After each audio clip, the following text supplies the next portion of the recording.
What's up, friends? It's Kenyon, and welcome to Evolution Ave, home of real estate evolved and a limitless mindset. This is episode 13, and this is a very special episode because I have a very special guest. This guest is near and dear to my heart. This guest is an entrepreneur, a real estate broker, and a cool kid who loves Christ. I think you're going to enjoy this episode. This is my brother from another, and if you love the content, please like, subscribe, and share. But without further ado, let's get to the episode. I thought you wanted and I let go. I don't need much in my life. I know I like it better on the water. I've been drowning in the lemonade. You'll never get the best of me. I've been drowning in the lemonade.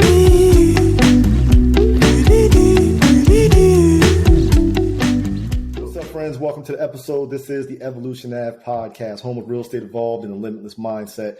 Welcome to the episode, and this is a special episode, a very special episode. It's near and dear to me in my heart. If you know me, you're going to realize how special this episode is. So this is episode 13, On Earth as It Is in Heaven, becoming the cool kid who loves Christ. My special guest today is, listen, a lot of people say this term and they take it lightly, but I don't take this term lightly by any means. When people say this is my brother from another, I mean, this is my brother from another mother, and that other mother just happens to be my auntie.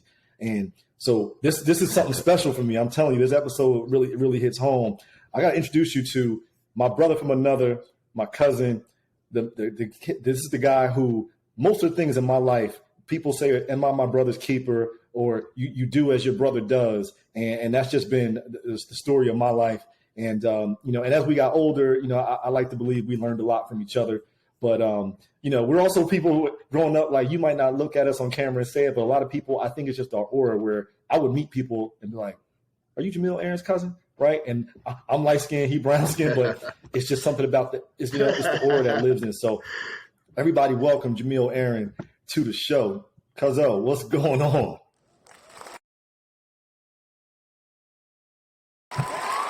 What's up, man? What's good? Hey, man.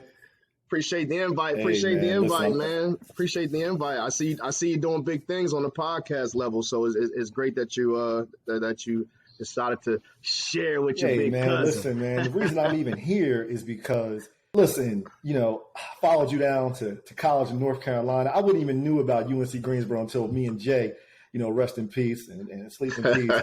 We came down that summer or spring was to visit you and hung out with Count. And I said, man, what school is this? And you were like, oh, this is UNCG right here, whatever. So ended up at UNCG, followed you to college, just following the footsteps, bro. So like even this entrepreneurship and just really just stepping out on faith and doing my own thing. These are things that were heavily influenced by you. And, I think you know that, but if you didn't, you definitely do know now. So, man, I appreciate you being here, bro. Man, it's all love, as we always say to each other. Iron sharpens iron, good brother. So I need you and you need me. Hey. That's all we. If that's all we have, we got facts, enough. Man, facts. That's all we got enough. A lot of times when we talk about it, look, we're gonna jump right into it because I think that people understand like the magnitude of us being on this show right now together. And once again, I appreciate you. So let's start off with this. This is a very special interview. Tell us a little bit about yourself. What you do, and name something that you're super thankful for. Oh, man, super thankful for. Well, as he said, my name is Jamiyo Aaron. I am what most would call a serial entrepreneur. In other words, I will put my feet in any pot that looks like it could be $1 to be made. So I've been in several different businesses, several different industries. That type of deal. Graduated undergrad, Greensboro College, as he talked about. I do have my master's in theology from Liberty. I'm currently living in Charlotte, North Carolina. I think I've been here about 12 years now. Once I left Jersey after high school, I never really came back home permanently. I found my way here to North Carolina, and I figured, I found out that this was where now I know this is where God wanted me to be. So I've been here doing well. I'm in real estate now, and that was influenced by none other than Mr. Hunter. We had a conversation one day, and next thing you know, I was in classes. And listen, great decision. I think it's probably one of the best I've made in some time. My other businesses are doing well, but real estate has really taken off. Started out extremely slow. Had to call Kenyon a couple times to get some pointers and some encouragement. Stayed down till I came up, and it's been very lucrative. I'm having my best year I've ever had. I think I'm working into my 4th year, having the best year I've ever had so far, and I'm only halfway through my real estate year. And I'm like $100 away. It's crazy, wow. Ken. I'm $100 away from capping, bro. Wow. $100 from capping, and I still got 6-7 months to flourish. So, I've always told you, and going to do it now on your platform. Just thank you for the encouragement you gave me and the push that you gave me to get into real estate. It has definitely changed the financial course for my family. I am married. I have 5 kids between my wife and I. Lord have mercy, 5 daughters. Y'all listen. We talk about y'all keep me in prayer. If we go into a whole other episode about our past, it's like, man, listen, we know why you got all those girls, man. Yeah. Right. I always say that God has a sense of humor, and he says, you wanted to be playboy, so let me give you all these girls so you can see what it feels like.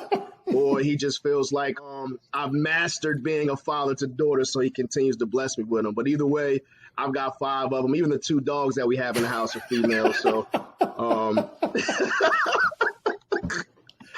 so my outlet is fishing. Great. That's my biggest hobby. That's really the only thing that I really do outside of business that I kind of call my own or my release or my way to escape everything else. So I do that very extensively, travel as much as I possibly can to do so. Big Eagles fan, so I will travel here and there to Eagles games. We're not on the schedule this year. And as Tell them about, what's our ritual? Tell them about our ritual. I know. We don't miss any Eagles Falcons games. No matter where it is, we go. We have not missed one. I think we only missed one. And there was some other circumstances going on, but technically we haven't, since we've been really going hard and able to financially do so. We've been going to every game, whether it's in Atlanta or Philadelphia. We've been there, so that's another thing that we have. I say sibling rivalry because I don't have anything as close as Kenyon is to a brother. I do have step brothers and sisters and things of that sort that I didn't really grow up with, but me and Kenyon been together from the womb. So I've been following this guy around. So that's just 2 kids from Trenton. But if he got the first pair of Jordans, I wanted a pair of Jordans. He got a Nintendo. I was sneaking in his room when he wasn't home, and his mom would say, "Oh yeah, you can play with Nintendo." He would come home and see me on the sticks, like, "Bro," I'd be like, "Mom, so I can play, bro. Like, what you want me to do?" Like, you know what I mean, I probably started off with that nagging little brother. But that's how brothers do. Look, everything that brothers do, that's what we've done. That's been our life. You know what I'm saying? So absolutely, the good, the bad. Absolutely. It's been just a blessing growing up with to have a brother, because I don't have any brothers, right? And this is my brother, so it's been a blessing to grow up with a true brother. And to this day, we just continue to just build on this brotherhood. It's the most important brotherhood of my life. So, yes, sir. Yeah, it's a beautiful thing, man. Yes, sir. But. So I'll end it with that pretty much for me. I'm also a proud new member of the greatest fraternity on planet Earth, Kappa Alpha Psi. Crimson and cream. Yo. So crimson and cream all day, baby. And then you asked me what I was thankful for, most thankful for. And I'm going to say I am most thankful for grace. Grace, God's grace, because I know I have that grace and mercy together, because I know some stuff that I've done, some things that I've seen, some things that I've heard could have easily been another way, jail, death, absolutely, whatever the case may be.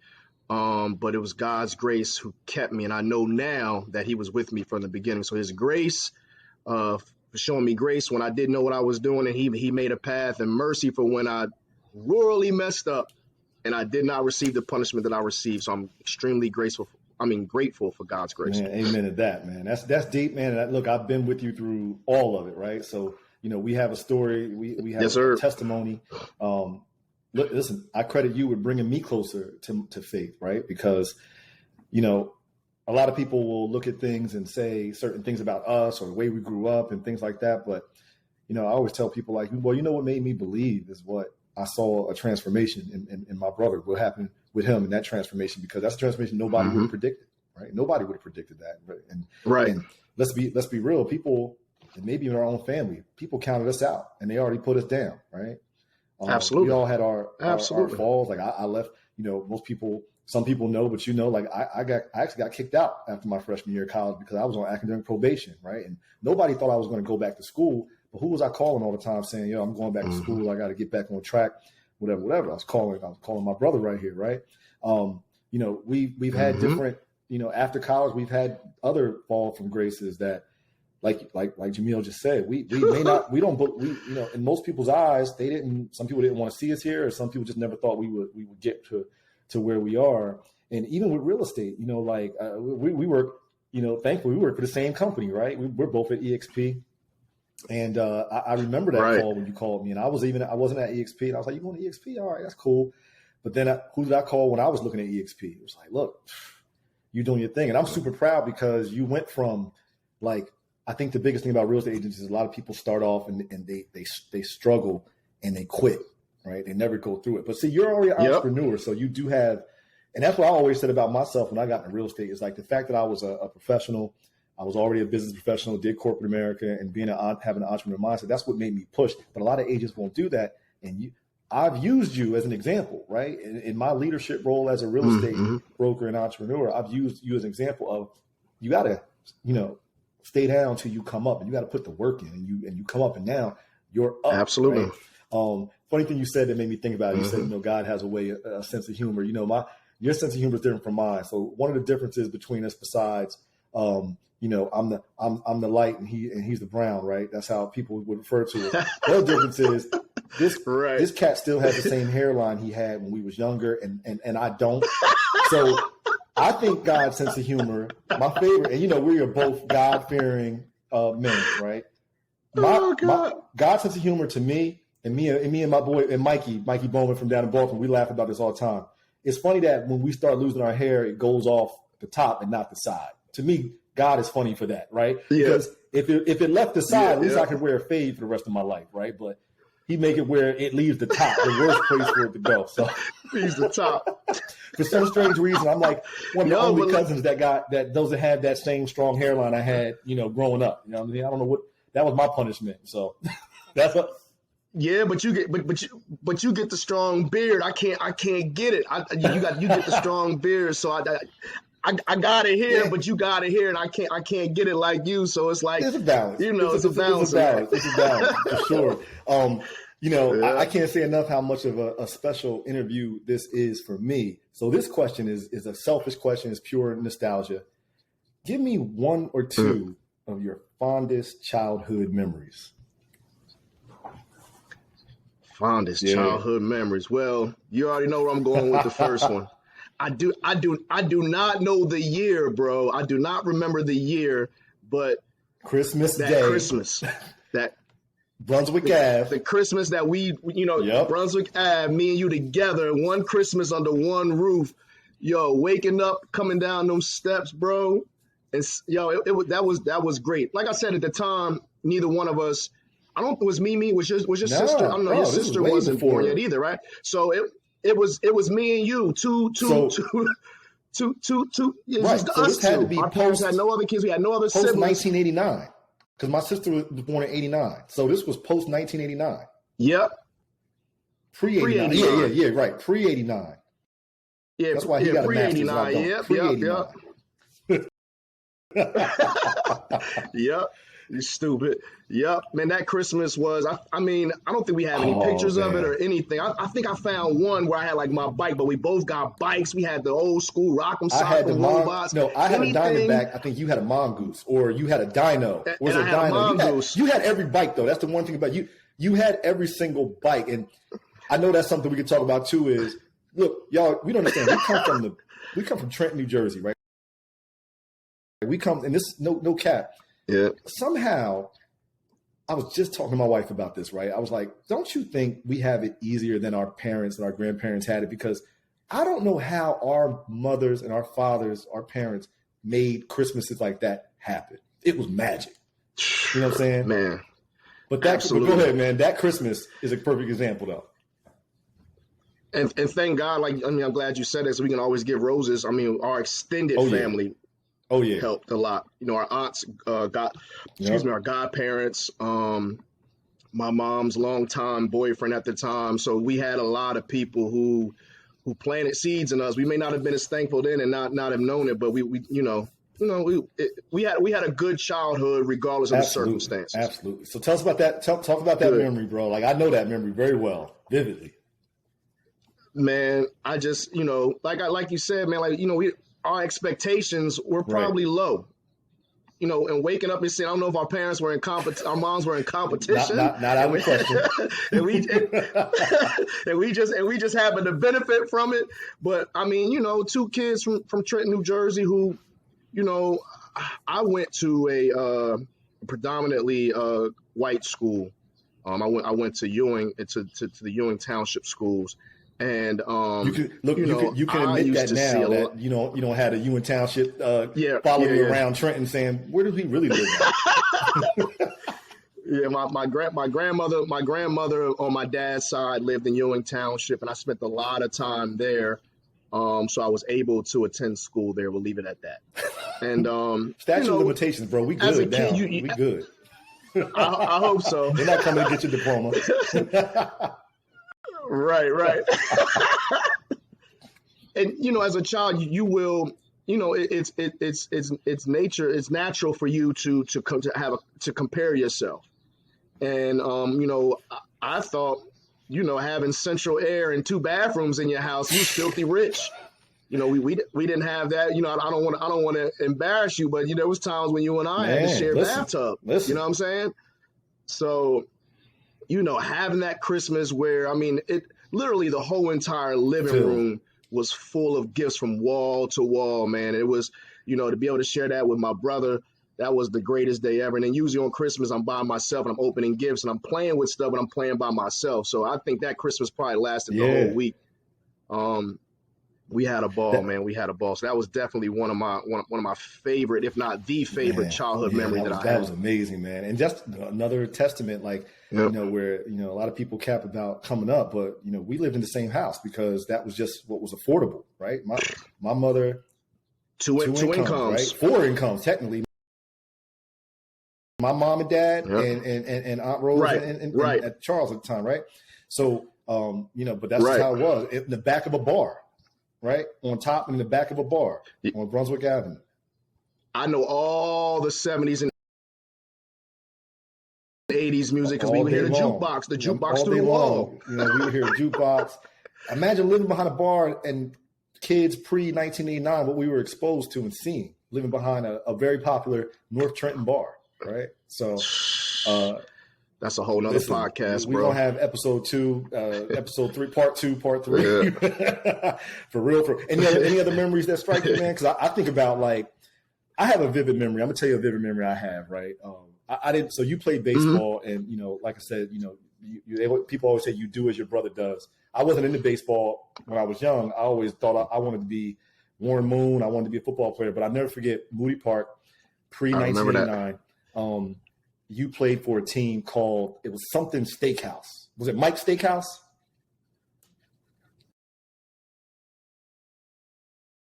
Maybe. Oh, Mike's Steakhouse? It was something Steakhouse. Oh, man. Mike Lane was on the team. A dude named Perry was on the team. I have a really, me, I got a really good memory, especially names, because y'all was the older cats, right? Y'all was the older cats. Yeah. And at this time, older might have been, because I think y'all were on the All-Star team. Weren't y'all the 10, 11, 12-year-olds, whatever. But I'll never forget. All that. And that wasn't Mike Lane. Tony Jones. Remember Tony Jones? Yeah, I'll never forget. I was at the game because your mom would come pick me up and bring me to your games, right? We're I'm going to come pick you up and bring you to the game. So she brought me to the game. I never wanted to play baseball. And the reason why I started playing North Trenton Little League was because it was a night game. I wanted to be a pitcher because you was a pitcher. And I wanted to be a pitcher. But I'll never forget, it was a tie game. I think it was either Tony or Perry had just loaded the bases. You was up, night game, never forget, night game. You hit, and it was an in-the-park home run. Everybody rounded the bases. So it was an in the park grand slam, actually. I don't know if you remember that game. It was a pop-up. Yo, your I got a memory crazy is memory. tight. Because I remember every, I can remember Perry's hit. Because you probably like, how you remember Perry? You probably haven't saw Perry in 30 years, right? But I remember Perry. Right. I remember everything. I thought maybe Mike Lane was on the other team y'all was playing. That's a possibility. Because Mike Lane was nice back in the day in baseball. When we were, crazy, he was crazy and athletic. everything. But it was that night that I was like, you know what? I'm gonna go play in North Trenton Little League and play baseball. Because I wasn't into baseball. That just wasn't my thing. You know what I mean? So that's when I decided to play baseball. So that's a fond memory for me when it comes to sports. And in all honesty, that was going to be my second, which was sports. I played baseball, basketball, and soccer throughout I never played football. I don't know if I was just a little shook from getting hurt or that wasn't you really. Remember, I used to push you up like, bro, you could be the quarterback for Ewing. So that's another thing we shared. We both had guns, right? We both had, when it came to quarterback, street football, and I played football, but I used to always be like, bro, you should play football. And then, Ian was there, Ewing. Y'all had an all-county quarterback. And I guess y'all was the same age, but bro, you could have played receiver. I mean, you and Jody would have been, Commodore would have been crazy, man. Side by side, even at receiver. And we talked about that, but it was like, I don't know, man. I don't know. Yeah. I don't know if like I said, I don't know if I had a subconscious fear of getting my block knocked off, or I just didn't. So I played soccer instead. Now I have a lot of sports is deep because sports is a big part of, I believe, our character and what built us and what helps us be the men and entrepreneurs Absolutely. we are. Another big memory I have is, and I know you know this memory, Trenton High at Trenton Central High School basketball. Y'all had a squad. I think it was you. I think it was Alpo. It was JR. Jody, JR. You wore number 20. Yep. I wore number 20 in football because you wore 20 in basketball. Yep. It was JR. I didn't know that. Javon Ward. What was born? Jawan Ward. Y'all had a squad. Ward. Y'all played at Trenton High, right? The alley was packed that night, right? So imagine me in the crowd, and I'm like this. I'm like, I'm me. I was always diehard red and black tornado for life, but I was in a conflict where it was And look, tip off. Do you remember this? Tip off. You made the first shot. You grabbed the tip and shot a 3 and made it. You remember that? You can't forget. Yep. Yeah, I remember that. The alley is. I think y'all had Chauncey. I think y'all had Chauncey then. I think we had Dante Coleman. We had a squad too. Luther Owens. I mean, you name it. We had a squad. I mean, I think we were both undefeated. I think y'all actually won that game. But I'll never forget in the stands, I was sitting center court watching. I'm up there with the homies. Probably had the I don't know what we were probably wearing. First down, bubble jacket, Hilfiger bubble. We was out there, and everybody, the alley is crazy. All right. Most visitors didn't even come to the alley at night because it was like, we're not coming to the alley. But I'm there. Nope. My brother scores, and I'm like, yeah. Let's do it. I mean, the only other time I had a similar conflict is when Jerron Princeton Day played at Trenton High, right? Wasn't as crowded because Princeton Day wasn't going to go. Because, Ewan had a lot of Trenton connections. So Ewan drew a big crowd where that was the rivalry. That was the rivalry. But except football. Yeah. Football wasn't no competition. Baseball, basketball, football, you know what I'm saying?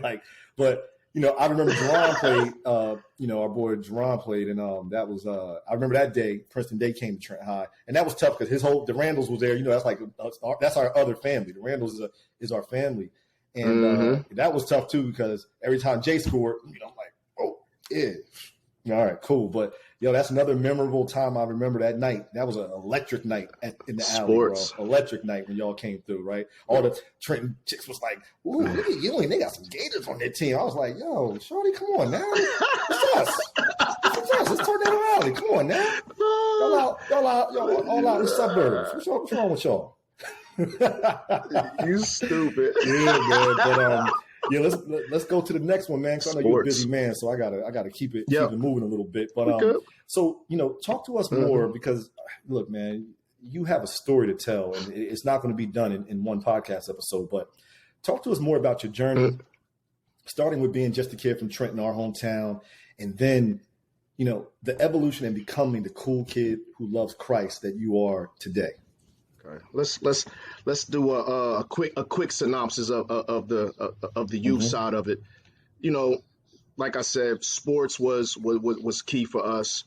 You know, my father wasn't around. Great guy now, so this isn't a reflection of who he has become. But I basically was raised by my mom or my grandparents even, or look, not even that. North Trenton and Ewing probably raised me more than anything else. My influence came more from, really what we did together more than it did from the parental side. Like I said, that's no shot at them. Life is what life is.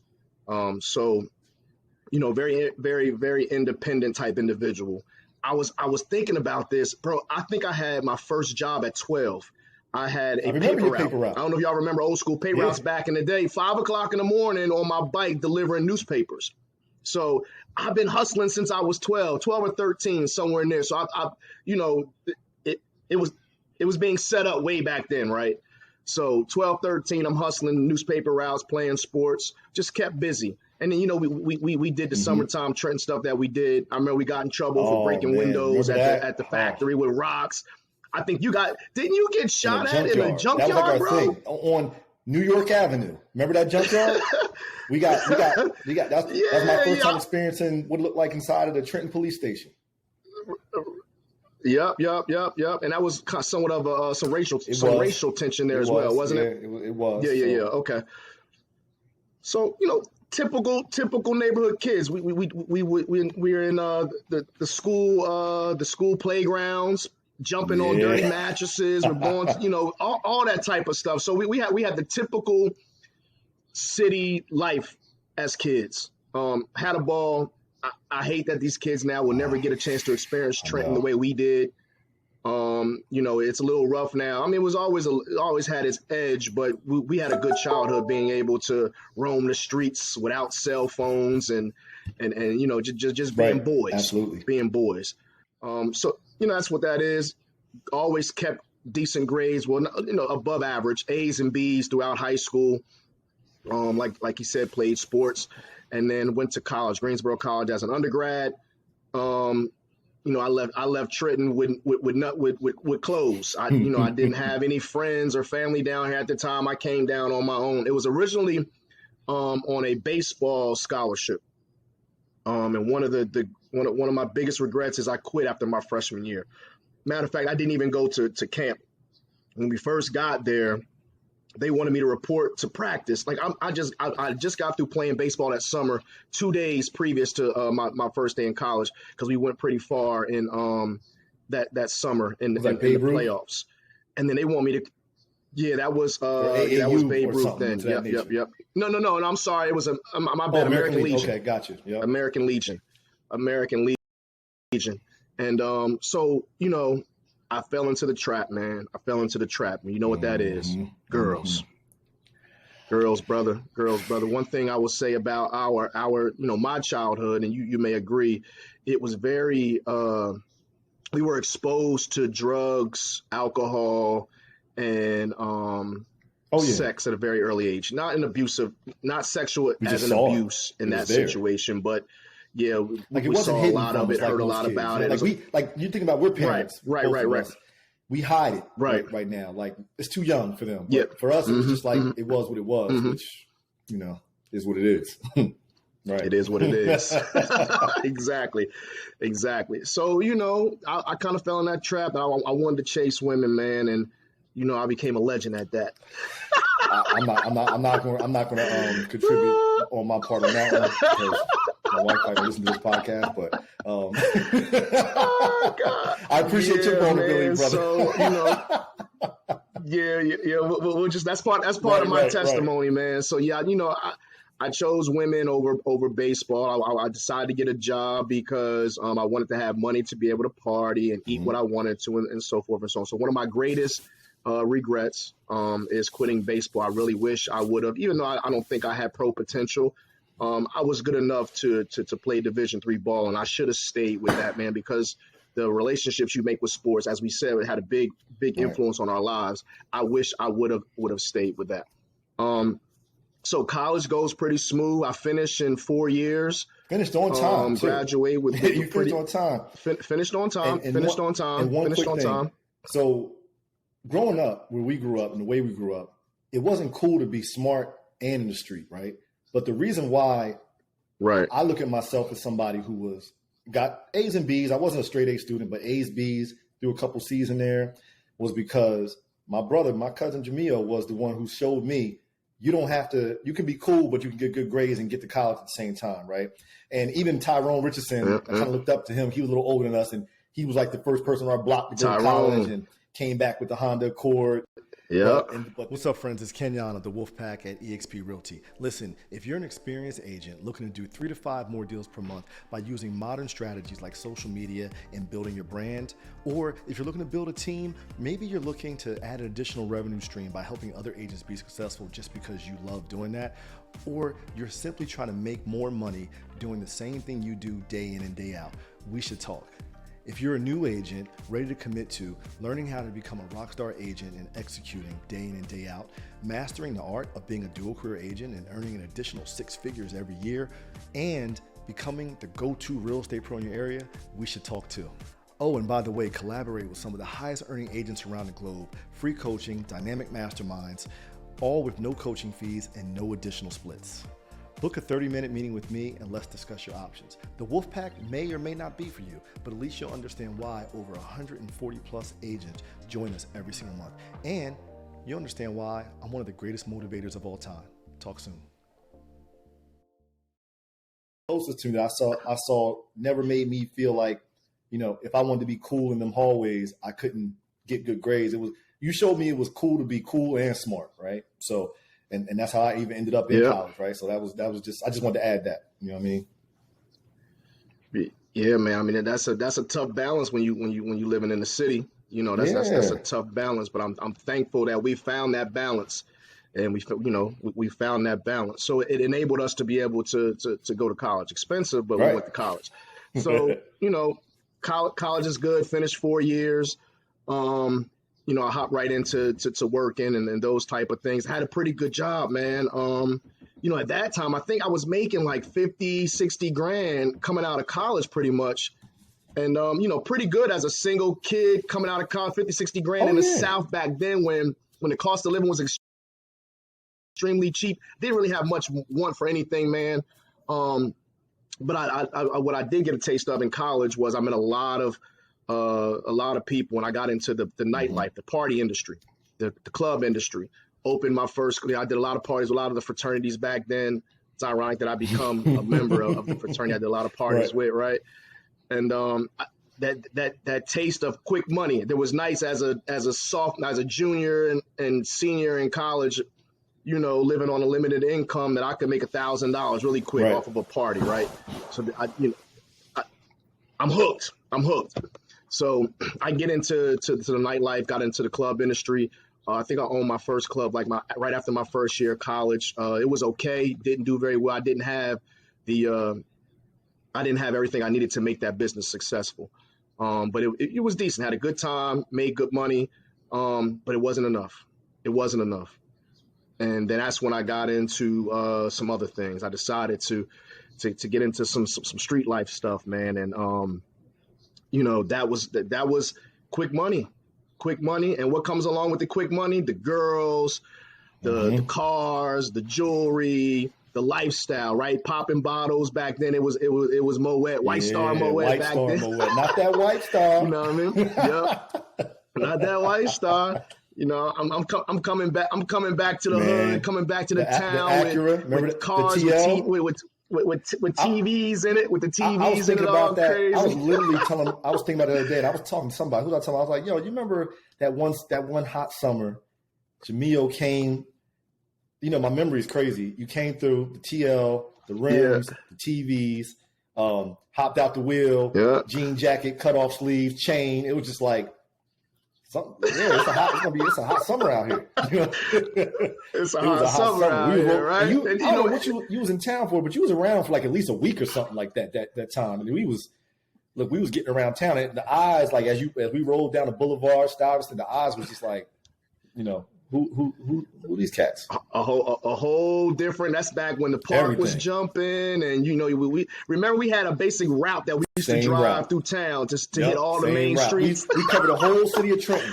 The whole city of Trenton. We just had a route.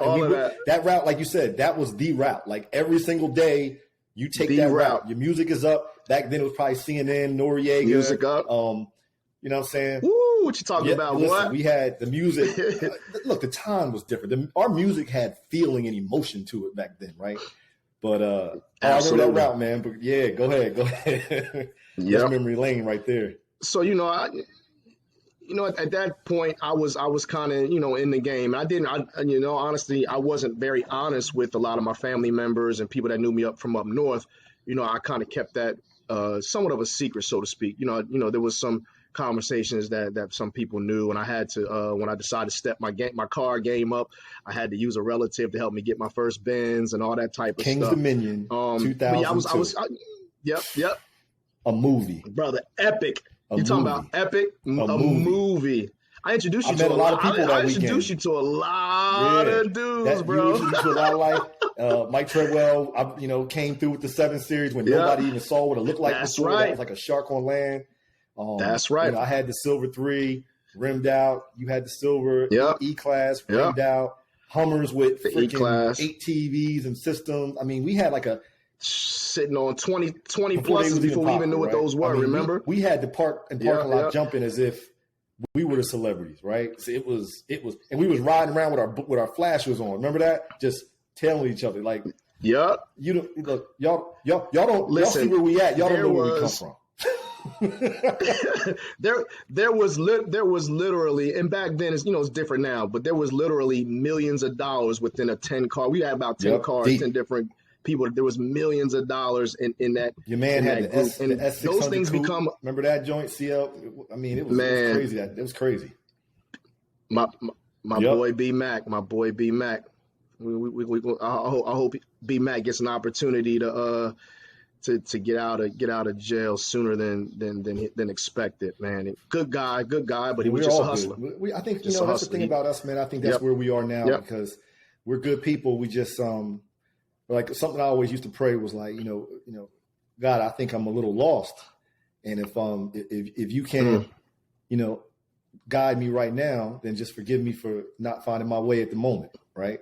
I think that was the prayer I used to pray all the time, right, back in the day. Yeah, that's good. But that's good. Yeah, so okay, I got into the game. Nothing too hard. I mean, I think I can be as honest as possible here. I sold a boatload of marijuana, man. That was my thing. I used to sell a lot of weed. Right. I was the weed guy. You know what I'm saying? So on a bulk level. But anyhow, with that and all that flash and all that type stuff comes drama. So. I was literally, I had a near-death experience where some individuals decided to rob me. They kicked in my door at the house I was staying at. I had some friends there, but thank God I had some friends there that night. Kicked in the door, masked up, took a shot at me, point-blank range, man, probably 5 feet away, no more than 7-8 feet away. I was right near the door when it happened, saw the fire come out the gun, kind of did like a Matrix move, man, and the bullet went right past I believe my left ear.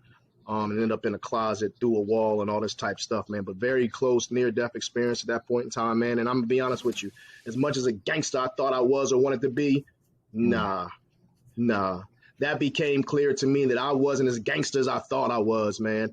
And that's when I actually decided to, because I couldn't understand why. At that point in my life, I couldn't understand why I kept running into these trouble. A couple months before that, before I had moved into that new place, my house had got robbed. I wasn't home for a decent amount of money. Yeah. And, so at this point, when I had all this going on, who do I reach out to? None of them my brother. I needed to get away. I had to get away from what was going on. I came to the conclusion that although I have a lot of friends and, I'm doing good business here in North Carolina, I'm not a native. So I had a feeling that, with this up north dude coming down here taking our money, we're going to show him something. I don't know what that was, but that's the premonition that I had. So I gave Kenyon a call. I was like, man, listen, I got to get out of here. Let me come crash with you for a little bit, man. So I actually moved in with him and my buddy Jerron. Our buddy Jerron, rest in peace. up in Yep, White Marsh, right? You know, White Marsh up in Baltimore. Yep. Right outside of Baltimore. Moved in with Kay and Jerron, and we, you know, I had to get myself together, man. I need that what I would call my moment of clarity. Probably my first moment of clarity, man, where I was able to get away from what I was doing. I had made a conscious decision that I wasn't going to go back. Not going to lie, money got tight. I had to make a couple moves, bust a couple moves here and there to put some food on the plate. Yep. But I couldn't jump back in the way I used to. Long story short, stayed with Kenyon for a minute. Don't remember exactly how long. Started working there a little bit. Like at least maybe a year. Do you remember? Months, it was 6 months to a year, but maybe we had a good time too. We kept the party going in Baltimore. Absolutely, but the biggest problem was, I'm sorry, I left that detail out. The night that the attempted robbery, the police came because they heard that, you know, the police were called. I had individuals in the house. We were locked in separate rooms and, you know, kind of barricading ourselves in. So the police ended up coming that night, searching the house, finding some of the drugs and a gun and some other stuff. And I caught my charge. That was the night that I received, you know, I went to jail. I took the grunt of everything. So I went to jail that evening. And so when I moved with Kenyon and I'm trying to find a job, here I am, college degree, you know what I'm saying? And I can't find a job because what was happening was on my record was coming up pending that I had this drug charge coming. And that was stopping me from getting a job. But I did find a temp agency job, was able to work there for a while. And it just wasn't enough. So I found a situation where I was able to get back to North Carolina. I came back and I got into the nightclub industry again. Somebody gave me some money that I had done some business with in the past, opened that nightclub, and it went bananas. From day one, it was a hit. I mean, a serious hit to where, you know, illegal money wasn't even necessary. I was on probation still at the time anyway. But, you know, I was able to, I meant that I was able to avoid jail time because it was my first offense. And like I said, it was marijuana at the time. Marijuana wasn't a huge deal, even though the amount that I had was a decent amount. I was able to get some probation instead of having to do any jail time. So, you know, I didn't have to snitch or do anything like that. It was, you know, a very low class felony that I received for my legal activities. Once again, get back to North Carolina. I'm in the club game, doing very well. Had my first child, during that time, and everything was going well. I'm trying to speed it up a little bit. Take your time, man. Something happened at the club. Something happened at the club that wasn't under my control. An individual was shot outside in the parking lot, which hindered the business. That business had to close. Things got a little tight there. And then, once again, just bottomed out. I'm out here, living dollar to dollar with and just trying to make a way with the child. And things weren't going well with me and her mother was my wife at the time. Things weren't going well, so we separated. Financial strain is tough on a marriage, a relationship, and somebody like myself who has a lot of pride, it's tough on me. It was tough on me. So, jumped out of that club, got into another one eventually. That went bananas as well. Same thing, man. Same thing. Not even open. Somebody gets shot in the parking lot. Wild Wild West down in the South, right? I mean, you remember my first week at college. You remember that? That's another memorable moment, right? I knew it was coming. You already know. Like, long story short, without even getting into it, man. Look, we had me, you, Count, Jerron, Kos. We out. I'm enjoying life, freshman. I'm hanging with my I think y'all were juniors, right? Going to the junior year. So we were juniors. My bro and my main man Count. They juniors, so they show we hang with the big boys, and the first club we go to in there partying, have it up. We get outside, walk into the car, like, yo, that was crazy. This is what college is about, huh? And then all of a sudden, pop, pop, pop, shut it off, God, pop, pop, pop. Yeah, I was like, whoa, like, look, we from Trenton, but we come from an era of Trenton where shootouts wasn't really the thing.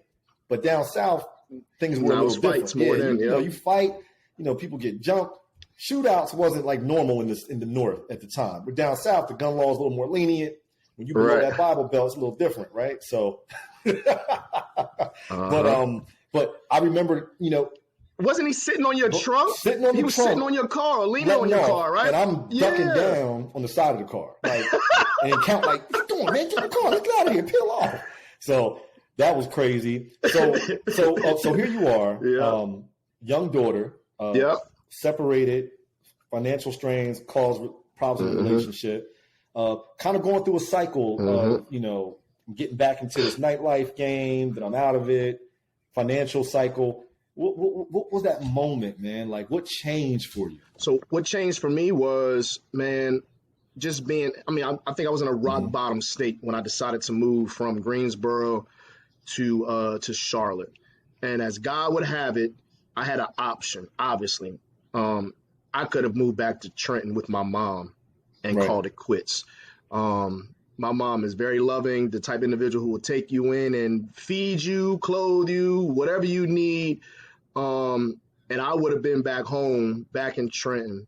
And I believe that would have been, that would have changed everything for me. I think that would have been a give up moment. But as God would have it, my aunt and uncle, Sharika, who is my sister, like Kenyon is my brother. She's my cousin, but we grew up like brothers and sisters. She was there through a lot of my mess too. Her mom and dad. We'll have her on the next show, all three of us. Man, listen, y'all been there. Y'all two have really been, and I'm gonna be honest, y'all two are the only two who knew everything and have been by my side throughout all my crazy stuff. So, that's why I call you brother and her sister, because it's stronger than just the cousin relationship. We have a sibling type relationship. But just so happens her mom and dad are relocating from Trenton to Charlotte. Randomly, like, hey, we're going to move. We just moved to Charlotte. Didn't even really kind of know it. You can come stay with us for a while. And that's when everything changed. I knew this, actually. Okay. Yep. They randomly had decided to move to Charlotte. They were going otherwise. They packed up, left Trenton without a plan. Long story. That's the long story short. Absolutely. They got tired of the Trenton lifestyle for themselves, and they got going. They packed up the cars and left. Man, absolutely great. Another great testimony from both of them. So as it have, I move in with them in Charlotte. Now watch this. Just so happens, guess who else is moving to Charlotte? My daughter's mom. That's right. My daughter's mom. Okay, because she worked for Bank of America at the time, right? And and her family's originally from Charlotte. So here I am moving to Charlotte, not doing very well. I have no money, pretty much. I got clothes and that's it. I had a beat up car, nothing serious. Matter of fact, I didn't even have a car at the time. I apologize. I didn't have a car, and my daughter's in Charlotte, and now I have a support system in Charlotte. And my you didn't see Auntie for a period of time, if I'm not mistaken, right? So me and her mother separated one day after her 1 year birthday. I said I was going to make it through 1 year. We separated the next day. And when we separated, that was when the clubs were closed. I didn't have any money coming in. And I ended up moving into a buddy's house, really is a trap house. And, I wasn't selling or doing anything illegal, but he was. And that was the only place I really had that somebody opened the doors from. It's crazy that you find out who's really for you when things are going bad for you. And I didn't want to come back to Baltimore. I know I could have with you. I don't know if you might have been in Jersey by then. I'm not sure. But either way, I know that door would have been open. But I knew I wanted to stick this one out. So I couldn't really bring my daughter to where I was living too unsafe. Me and her mother just couldn't see eye to eye. So there was really no way for me to see this. So for about close to a year, I was estranged from my daughter. Luckily, thank God, it was so early in age that she doesn't really recall that. And when I was able to get back on my feet, I'm jumping story here. Me and her rekindled our relationship. I think she was 2 at the time, and we've been going strong ever since. Pretty much, she's been with me almost. Yeah, she's been with me a lot. We'll just keep it at that. She's with me all the time. Predominantly of her childhood was spent with me, in a nice combination between me and her mother. We both had joint custody, so I was able to see my daughter. So Charlotte changed my life because my aunt and uncle were churchgoers. Devoted Christians. When I moved into their home, and there was certain things they just weren't going to let me do, and I had to attend church. Church. So here I am. That wasn't really what my way was at the time, but I was introduced to. I had a praying grandma. My dad was actually a pastor I think he was a pastor at the time, so at least a preacher. And so I had a foundation, but they introduced me to God at that point in time, and it hit. Right. It hit, bro. It hit for me. That was the basis of my relationship with Christ at that point in time. I dedicated my life to Christ, became saved, new creature in Christ. But I ain't gonna lie to you, didn't last long. I mean, I was saved, but I went back to chasing women. If I want to be honest, I had an alcohol problem, probably by definition. If I have to admit it, I probably was an alcoholic. Between the nightclubs and the partying, I was drinking 5-6 nights a week, drinking until I went to sleep almost. So if I want to be honest, I was a functioning alcoholic. So I went back into that lifestyle once I finally got back on my feet, found a job. What was that first job? And that kind of opened up some doors for you. So I actually got into started working for an individual, God rest his soul. He passed away some years ago into collection industry. My uncle, Sharika's dad, was really heavy in that industry. He introduced me to some people who finally gave me an opportunity without worrying about what my background looked like. And that hit strong, brother. It hit good. I worked for that company for 5 years. I became a manager within 6 months, and I'm managing 110 employees at its height at one point in time, general manager for the company. I'm making, I think, about $150, $160,000, $160,000 a year at the time. Everything was going well, man. I was doing well. But like I said, I kind of resorted back to what I know, chasing women, spending money, partying, all that good stuff, fell back into that trap. And then, man, I had a, long story short, I started going to this one church, not too far from my house, which is still my current church. And, I was going on Wednesday nights to Bible study, refused to kind of go on Sundays because I was still partying on Saturdays. So I knew what I smelled like when I woke up on Sunday mornings, right? And, man, I just, I looked in the mirror one day and I didn't like what I saw, man. I really didn't. I started to see myself. I've seen the commercials and I've heard that story before, but it's real. I didn't see myself anymore. I was lost, bro. Do you remember that picture we took? So, I just happened to be sitting. I'll never forget. I was going through my divorce from my first marriage, and we took a picture at the epicenter, me and you. And every time I see that picture, I look at that picture. I've told you this. I said, man, look how sad and miserable. Even though we were out the club, chilling, chains on our neck, partying, I said the look in our eyes was different.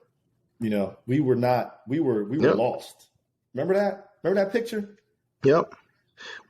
Absolutely. I mean, I've got several just like that. And, I don't want to get too preachy here, but the truth of the matter is we were trying to fill a void that we couldn't fill. That was a space for God. And we were trying to fill that with women and alcohol and other things. But we were truly empty because we had our souls were empty. That's what it was. That's the word. I was like, man, look how empty we were. Our souls in were this empty, brother. You could just see it in our eyes. It was just like, we were lost. But so you work. Life is good.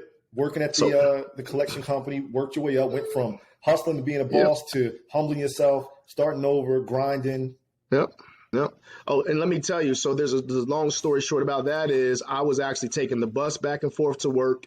I was wearing some outdated clothes, I was wearing the big belt, the Steve Harvey's tight pants and all that type stuff, man. But I had to grind, man. So I went from, taking the bus and actually.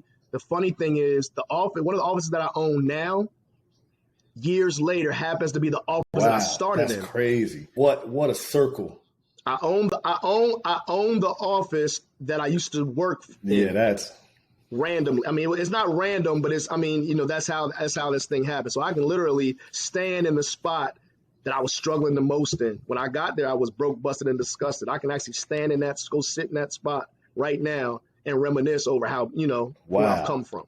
So one Wednesday night, man, I'm at church, man. And, my spiritual father, my pastor, Bishop Alan G. Porter, was, preaching and teaching and the light went on, man. The light came on. I actually that night gave up alcohol and cigarettes, 100% clean. I remember. Never had a drink, another pull of a cigarette since. And that was my Wednesday ritual: work, Bible study, go home, get drunk, call every woman in my phone. And that Wednesday night, no, go ahead. I had a spiritual encounter, brother. I had a spiritual encounter, man, and I walked away a changed man from that point. And my life became dedicated to my Christianity from that point forward, man. Clean. I'm talking about 5, 6, sometimes 7 nights a week, drinking, smoking a pack of cigarettes a day. I walked away Wednesday night, cold turkey, brother. No more. I've had one drink by mistake. I was in Cancun. I asked for a Coca-Cola, and the guy thought I said a rum and Coke, and he gave me one. I took one sip, and I spit it out. Right. I did. Taste But that other than food that, again, like purposefully, man, I have not. Like Adam in the garden. Yeah, it was good too. It was good too. It was good too. Oh, it was man. good too. I'll never forget the time you called me, right? Yeah, We used to have these conversations, right? This was before you met Danny. We used to have these conversations about your dating life, right? And you used to tell me, man, it's crazy that I go on these dates, and as soon as I tell women that I'm celibate, they get turned off. Remember those conversations we used to have? Yep. Yeah, it's crazy because that didn't happen initially. And I'm not gonna lie, I fought that at first, and it took me a couple of months, and then I decided I had an epiphany. I woke up one day, man. I looked in the mirror again, and I'm like, bro, this ain't if you keep this up. I had an epiphany that if I kept it up between all the bad sexual encounters that I was having and bad decisions I was making, that I was not going to live long. It was either going to be, because I didn't have any. I had no filter. I would spend time with anybody's girlfriend, or I would go to any hood, unprotected, no gun, no nothing, to go see a woman, chasing that high. And I knew that if I continued on that path, brother, that I was not going to live. And that's the same thing that happened with alcohol. I knew that if I continued, it was either going to be getting in a drunk accident, liver failure, whatever the case may be. I'm such an extremist. It has to be extreme, and I have to feel almost that near death experience to realize that this wasn't the right path. So yeah, I did. I remember. I gave up sex. Man, and what God promised me was if I did something that I've never done before, that He would give me something that I've never had, and that's how I ended up meeting my wife, my current wife, through me. I believe through my obedience to giving up sex, which was so important to me all my life. Sex has always been a pushing factor for just about anything I would do. The cars, the clothes, the money. It was all about impressing women. The first time I had sex, and you were there when I got home, and I was like a proud little brother coming home like. I remember. I ain't gonna go to the details of what I did to prove I did it too, but I remember right on Bond Street, boy. I remember. I came home. I was like, bro, yeah. We high five and all types of stuff. That was like I said, that was that garden though, man. Once you taste that fruit, it was crazy, man. Yep. So here I am. My wife and I got we got married pretty quick. We decided that we found each other. We were two somewhat broken people who decided to find Christ before we met each other, and God made us whole. We were able to get over the bad decisions that we made, some of the bad people that we had in our lives, so we could relate on brokenness.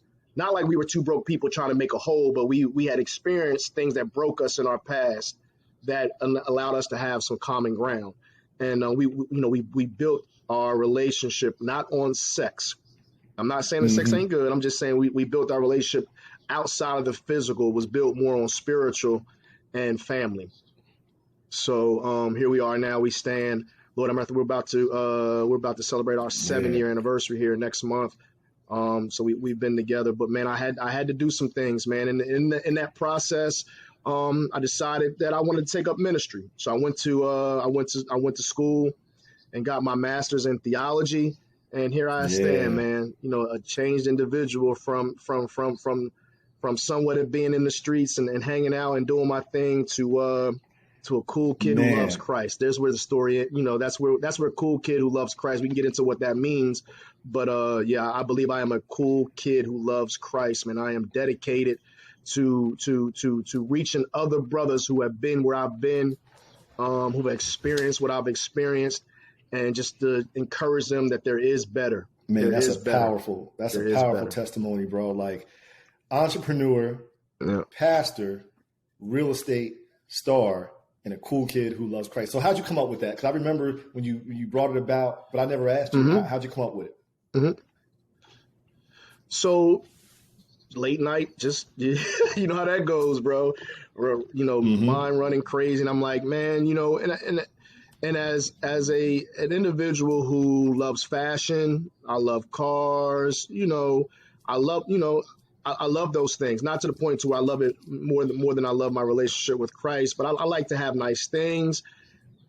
I still like hip hop music. I like to travel. I like to do a lot of things that I feel like some uppity Christians either judge you for or say that your relationship isn't where it needs to be with Christ. And I wanted to be the person or one of the people. There's others who fight that battle daily to let the youth know. And once again, people like myself. One of the main reasons why I didn't want to become part of the church was I always thought that Christian men were soft, they were corny, that type of deal. And once I got in, I found some brothers that I could connect with, and I met some real strong deacons and elders, and who men that could help me along my path. But I wanted to make it known that, hey, you don't have to be. You can be into fashion. You can have a nice car. You can listen to music if you're mature enough to handle it. You can watch certain movies if you're mature enough. I'm not talking about pornography, like maybe R-rated movies. Watching a movie like Paid in Full, and, all that kind of stuff. Exactly. I believe you can have a balance in life. You can have a balance in life. And so I associate those balances with being cool. But I love Christ, man. With all my heart, I love Christ, man. So, if I got on a Gucci t-shirt or a Gucci hat, man, and I'm just out laughing and joking, and you catch me at the gas station, I'm listening to a little bit of Jay-Z, that does not mean that my relationship with Christ is any less than anybody else. Facts.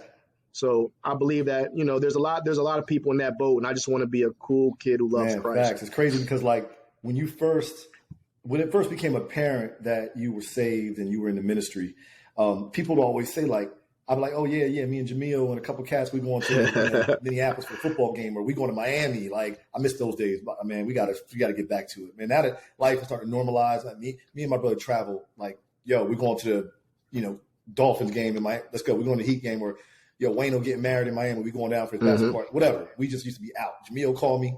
We out, right? We got to get back to that because we're just we're just out there having fun, and that brotherhood is so important. But people used to always say yeah, man, I see Jamiyo real into the church now, man. Like, how? I'm like, listen, hanging with Jamiyo, you think that he's this uppity Christian, you can't curse around him or whatever. Nah. He's the same silly, funny, he gonna party with you, he gonna, punch you, play fight with you. It's the same thing. Nothing's changed. A lot of people, people associate becoming a person of faith and have a strong relationship with God and the church as, oh man, I don't know, you're going to be a judgmental person. Right. But that's one thing you never became. And I make sure I always tell people, like, look, if you're expecting this person is going to judge you and all that, like you certainly wrong. I mean, this the same Jamiyo from that, from you and Hyde, blah, blah, from that we've always been hanging with. Nothing's changed.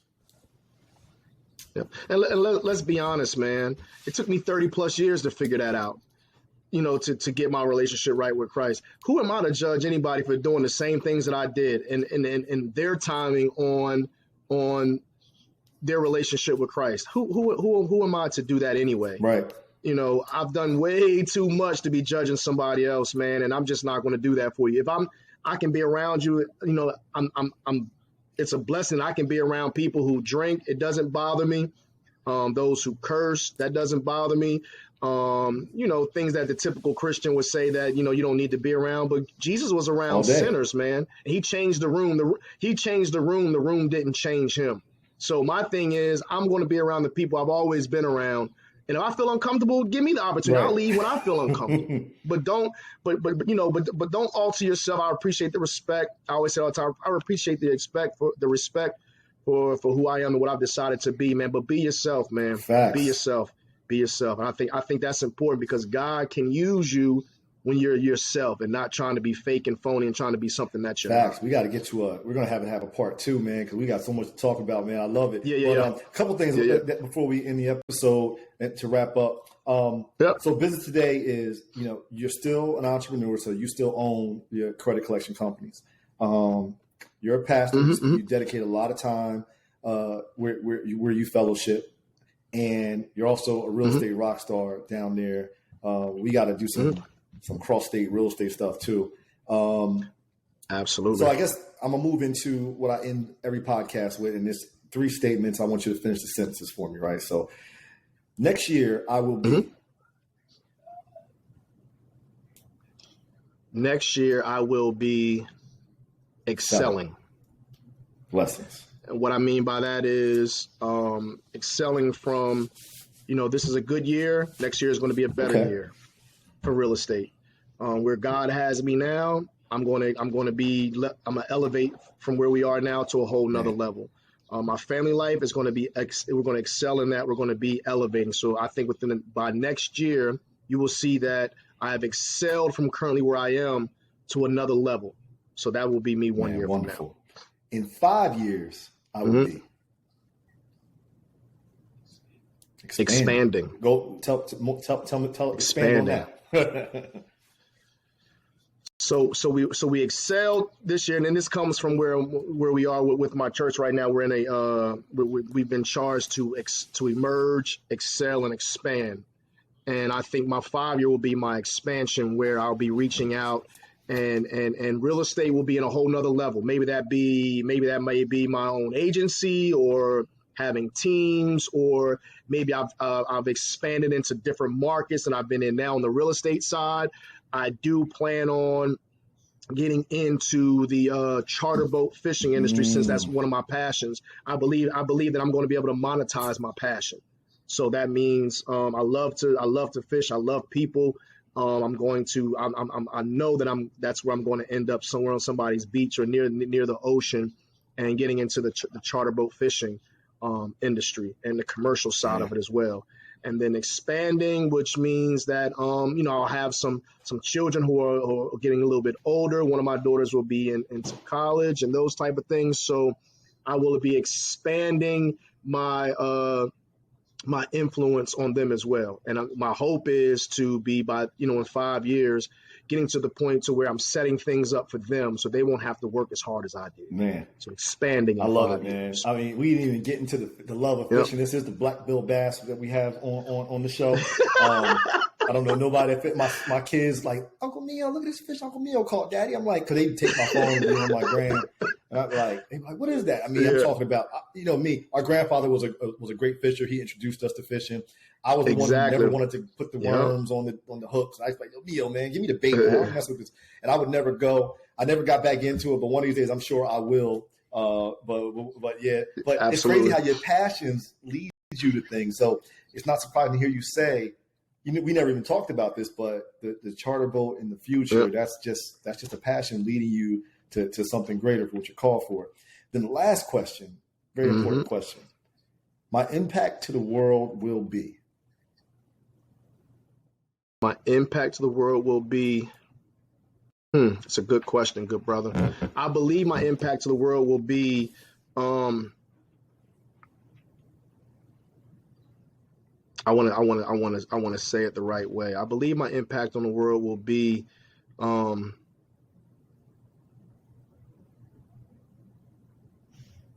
Man, that's a tough one to articulate, isn't it?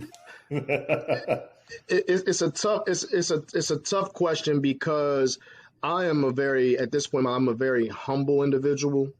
And, although it's a personal question, when what is my influence? I know that my greatest influence is reached through my relationship with Christ. So I believe my greatest influence will be, the fact that I was able to identify with men, young men that have come from where we've come from, done some of the things I've done, made some of the mistakes I've made. And I hope that I can be a reference point, so to speak, that, you don't have to. You don't have to. There's another way. There's another way. And, because the streets as we know it now, all-time high, man, it's wild west out there. There's no love in the streets, is what I tell cats now. There's no love in the streets. back when I was in the streets, hustlers, we got together from all different sides of town and we partied. Like now, that's not the case, man. I mean, it's who can shoot who, and the government doesn't play fair. They're giving you football numbers for small amounts of illegal activity, and especially being a black man, we won't go too deep into those type of things, but it's tough. So I want my influence on the world to be that Christ, your relationship with God is first and foremost. It will change the trajectory of your life. I want it to be, my influence is, I did a lot of things that I'm not proud of, I'm not happy with, but those things accumulate and become part of who you are. What I learned in the streets, I was able to, and I tell people all the time, and I don't mean any disrespect to it, but real estate for me is a different product with the same hustle. You know what I'm saying? Like, and like I said, I don't mean that any disrespect to the industry, because, I don't want to compare it to a drug or anything like that. But, I learned some skills in the streets that I was able to apply to the real estate industry. And just keep people first, man. People first. The money is fruit. It's not what my goal is. I love reaching people. Everything I do is reaching people. Ministry, real estate. Once I get into the fishing side of things, there's people involved in that. And what I do brings a greater situation for those that are around me or that are involved in those situations. And money becomes a byproduct. God is always taking care of my needs, man. So, don't put money first. Put the people first, man. Put your passion first, and the money will come. It's a byproduct. It will come. I promise you. I promise you, man. Many times I hit rock bottom, brother. We've been there. You and I, we've had to loan each other money. We've had to, sleep on each other's couch, all those type of things, man. But we bounce back, and I believe that's partially to the hard work that we do. And then, but more importantly, the faith that we have in God, man. Faith plus hard work equals success, brother. Faith plus hard work equals success. Way to end it off, man. I always say you chase people, not money, because you chase people, the money will come, right? So, listen, good friends, today you just heard from the cool kid who loves Christ. I hope you enjoyed this. This has been a powerful episode, brother. I can't tell you how much I appreciate you spending this hour and some change, sharing your story, sharing your testimony.